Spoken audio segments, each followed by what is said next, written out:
इसको मैं दूसरी तरीके से बोलूँगा कि इसमें रिस्क कुछ नहीं होता है, इसके बस कुछ यूजुअल साइड इफ़ेक्ट्स होते हैं। जैसे किसी को रैश हो जाता है, किसी को फीवर हो जाता है, किसी को उस पर्टिकुलर वैक्सीन से अगर एलर्जी है तो एलर्जी डेवलप हो सकती है। तो इनको हम लोग साइड इफ़ेक्ट्स बोलते हैं, इनको हम रिस्क नहीं बोलते हैं। देखिए वैक्सीन क्या होता है, वैक्सीन एक वायरस या बैक्टीरिया या उसका पार्ट एक बहुत छोटे अमाउंट में हम देते हैं ताकि शरीर में उसका एक पार्ट जाए और वो इन्फेक्शन क्रिएट करे। अब उस इन्फेक्शन से हमारे जो इम्यून सेल्स हैं वो जनरेट होते हैं। वो इम्यून सेल्स जब जनरेट हो जाते हैं तो एक हमारी इम्यूनिटी बन जाती है शरीर में।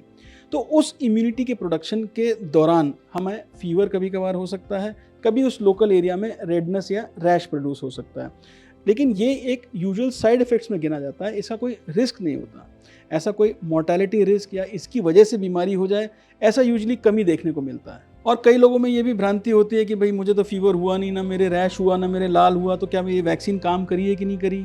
तो जैसे मैंने आपको बताया कि वैक्सीन में हम एक बहुत छोटा सा पार्ट बैक्टीरिया का या उसके प्रोटीन का देते हैं ताकि इन्फेक्शन प्रोड्यूस हो, लेकिन कई लोगों में वो इन्फेक्शन प्रोड्यूस होने की प्रक्रिया में ना तो फीवर आता है, ना उसमें कोई रैश या कोई मसल एक्स, ये सब जो साइड इफ़ेक्ट्स जो हम डिस्कस कर रहे थे ये नहीं होते हैं।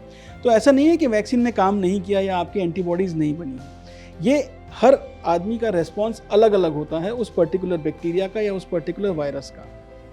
और जिन लोगों को अंडे से एलर्जी है या पोल्ट्री से एलर्जी है, उन लोगों में हम ये ज़रूर बोलते हैं कि आप अपने डॉक्टर को ज़रूर बताइए कि मुझे अंडे से या पोल्ट्री से एलर्जी है, ताकि वैक्सीनेशन प्रोसेस फिर उसी हिसाब से आपका डिज़ाइन या रिकमेंडेशन करें।